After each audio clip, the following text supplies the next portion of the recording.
প্রয়োজনে আমল একটু কম করবেন, তারপরে কার ক্ষতি করবেন না, অন্যের ক্ষতি করবেন না। ভাই মনে রাখবেন, রক্তের ঋণ রক্ত দিয়েই শোধ করতে হয়, অপমানের ঋণ অপমান দিয়েই শোধ করতে হয়। আল্লাহ জালিমদেরকে ছাড় দেন, কখনো ছেড়ে দেন না। ইন্নাল্লাহা ইউমলিল যালিমা ওয়ালা ইয়াতরুকুহু, আল্লাহ জালিমদেরকে ছাড় দেন কিন্তু কখনো ছেড়ে দেন না। মাঝে মাঝে মানুষকে সংশোধনের জন্য 60 বছর পর্যন্ত সুযোগ দেন। কত বছর বাবা?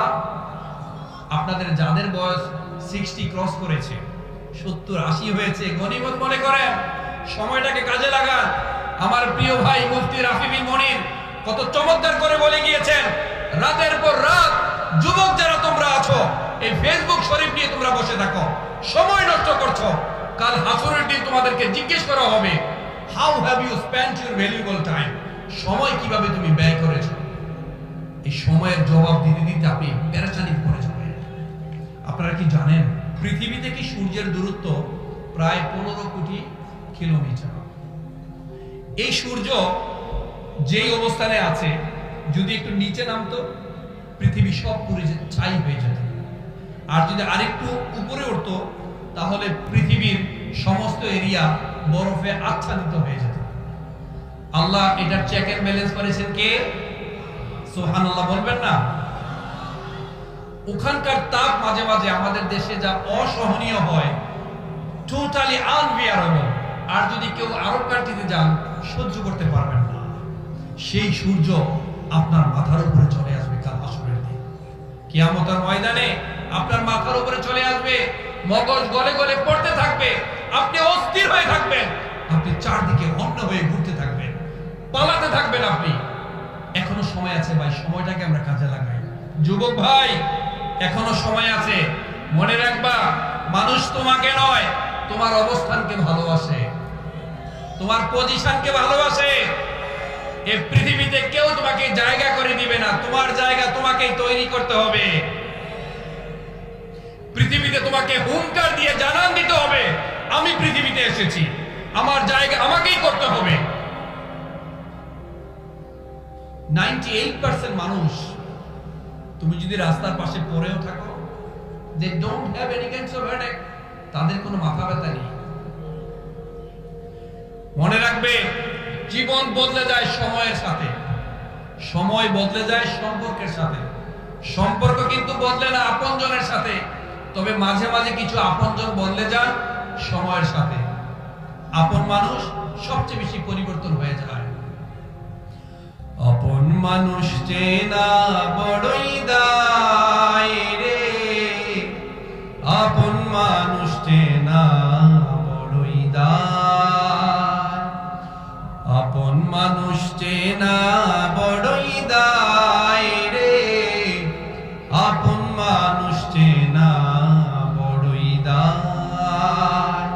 চাইলেও তারে যায় না ভোলা, বুকের ভেতর কষ্ট মেলা, চাইলেও তারে যায় না ভোলা, বুকের ভেতর কষ্ট মেলা। আপন মানুষ সবচেয়ে বেশি আপনকে কাঁদায়, আপনকে কাঁদায়।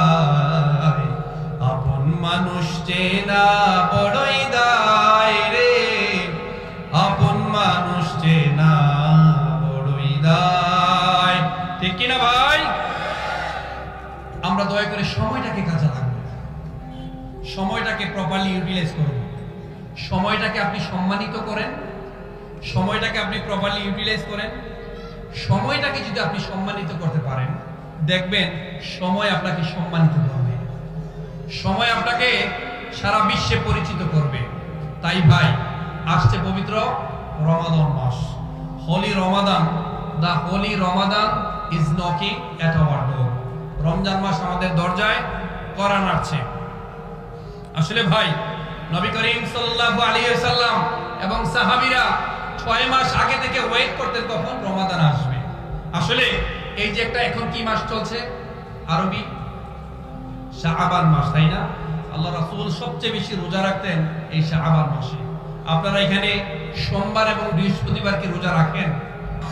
আসলে ভাই, সোমবার এবং বৃহস্পতিবার এই 2 দিন আপনার সমস্ত আমল আল্লাহর কাছে পেশ করা হয়, আর আপনি থাকেন পৃথিবীতে গাফেল, আপনি অস্থির হয়ে থাকেন, আপনার সময় নাই, আপনি আল্লাহর সৃষ্টিকে নিয়ে সময় দেওয়ার মতো আপনার সময় নাই। আল্লাহ আপনাকে ডাকছেন, আল্লাহ ইজ ওয়েটিং ফর আস 24/7, গাফিরি যামবি ওয়া ক্বাবিলি তাওব। আল্লাহ ইজ ওয়েটিং ফর আস 24/7। আল্লাহ 24 ঘন্টা ওয়েট করেন, সপ্তাহে 7 দিন ওয়েট করেন, মাসে 30 ডেজ ওয়েট করেন, বছরে 365 দিন আল্লাহ আমাদের জন্য ওয়েট করেন যে বান্দা এই বুঝে আমার কাছে ক্ষমা চাইবে, বান্দা এই বুঝে আমার কাছে ক্ষমা চাইবে। আমাদের সময় নাই ভাই। ফাযকুরুনি আযকুরকুম।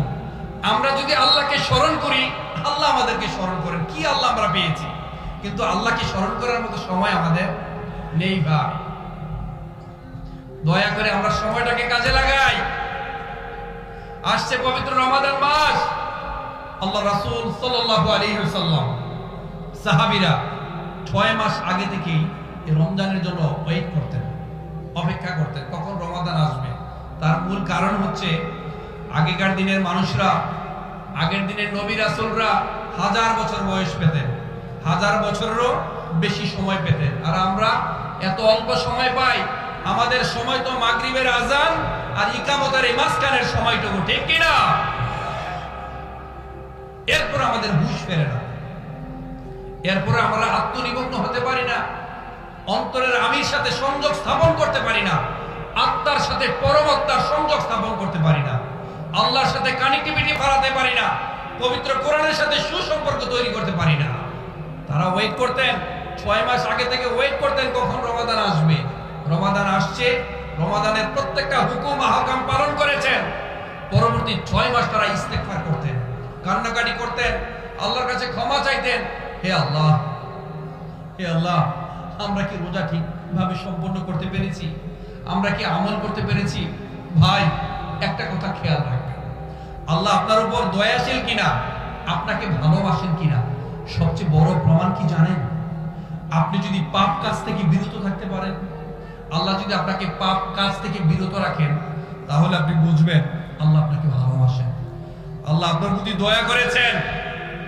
আর যারা পাপাচারে লিপ্ত, প্রত্যেকটা মুহূর্তে আপনি পাপ করছেন, অন্যায় করছেন, মনে রাখতে হবে আল্লাহ আপনার কাছ থেকে দূরে সরে গিয়েছে, আল্লাহ আপনার প্রতি দয়াশীল নয়, আল্লাহ আপনাকে ভালোবাসেন না। ইউসুফ আলাইহিস সালামকে জুলেখা থেকে বাঁচিয়েছেন, তার মানে আল্লাহ সুবহানাহু ওয়া তাআলা ইউসুফ আলাইহিস সালামকে, তিনি নবী ছিলেন, তার বাবা নবী ছিলেন, তার দাদা নবী ছিলেন, তার পরদাদা নবী ছিলেন, তারপরও তিনি বিশাল বড় এক অভিযোগ মাথায় নিয়ে, এক মিথ্যাচারিতা নিয়ে তিনি 7 বছর জেল কেটেছেন, ঠিক কিনা? আমাদের সমাজে আছে না ভাই, আমরা অন্যের উপর জুলুম করি, মিথ্যা সাক্ষী দেই না ভাই? মনে রাখবেন, যারা বাঁচতে চান জীবনে কখনো মিথ্যা সাক্ষী দেবেন না। কয়েকটা কবিরা গুনাহ আছে, আল্লাহ কখনোই ক্ষমা করেন না। প্রথমত হচ্ছে আল্লাহর সাথে শিরক করা, বাবা মায়ের অবাধ্য হওয়া, আর ফাইনালি হচ্ছে মিথ্যা সাক্ষী দেওয়া। মনে রাখবেন, ততক্ষণ পর্যন্ত আপনার মৃত্যুই হবে না যতক্ষণ না পর্যন্ত ওই অন্যায় আচরণটি আপনার সাথে করা হয়।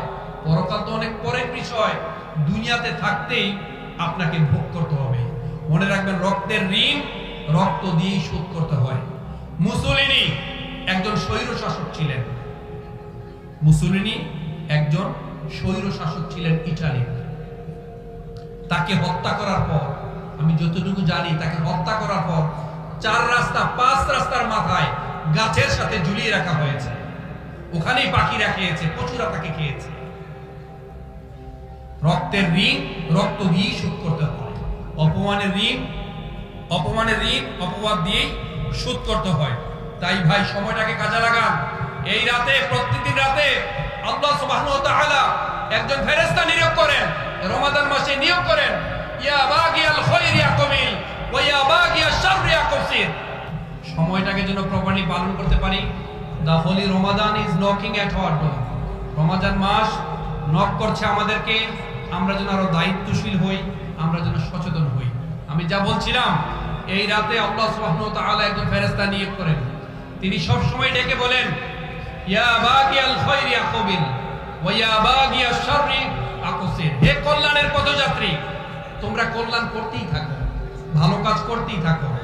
হে অকল্যাণের পথযাত্রী, তোমরা অকল্যাণ কাজ বন্ধ করে দাও, পাপ কাজ বন্ধ করে দাও। ঠিক